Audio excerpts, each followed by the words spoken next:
I'm Ronnie Boyd, and I'm a member of the A2, the Church in Need in Scotland.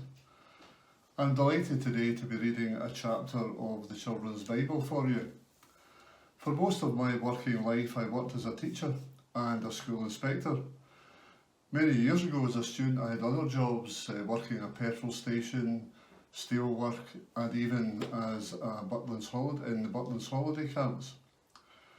And since I retired, I've done some work as a university tutor and as a chairman of a football club in Scotland.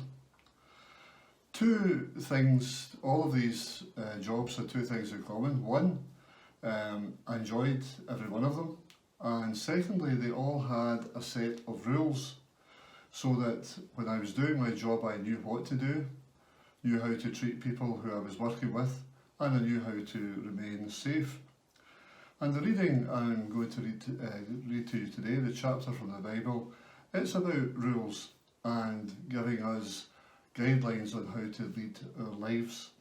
So it's chapter 18 and it's called God Chooses a People.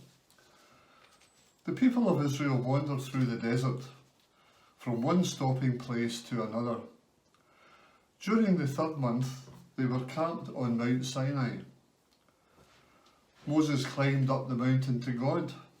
God commanded him, "Say this to the people of Israel. You have seen that I am mightier than the Egyptians. I have carried you here on eagle's wings. If you listen to what I say and keep my covenant, then you will become a people that is closer to me than all the other peoples. But you must belong to me like priests who are ready to serve me. You are a chosen, holy people." When Moses came down from the mountain and told the people what God had commanded, they all shouted with one voice, "We are ready. We want to do all that God has said. We want to live as He wishes us to." On Sinai, God gave His people commandments. They are for all people and for all time. All who are faithful to God will see that God is faithful to them. God said, "I am the Lord your God. I brought you out of Egypt, out of the land of slavery." 1. You shall have no gods except me. You shall not make any images of God. You shall serve none except me. You shall not utter God's name to misuse it.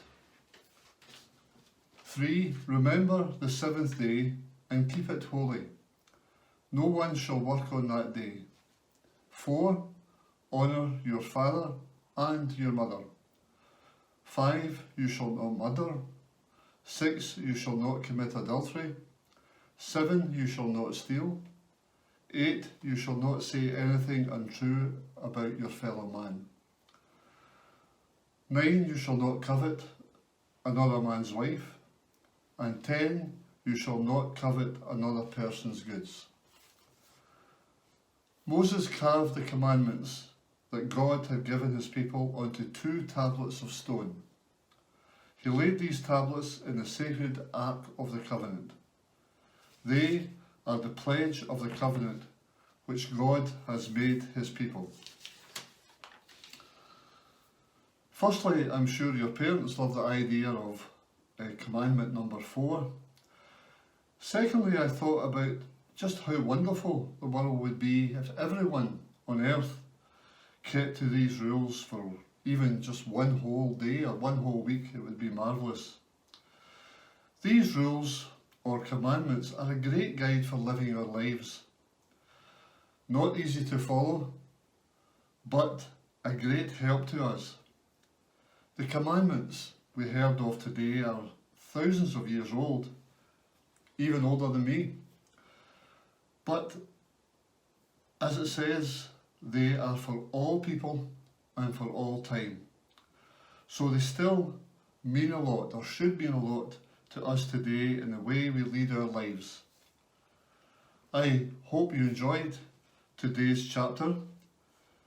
and I hope you stay safe in these difficult days and look after and care for each other. Thank you.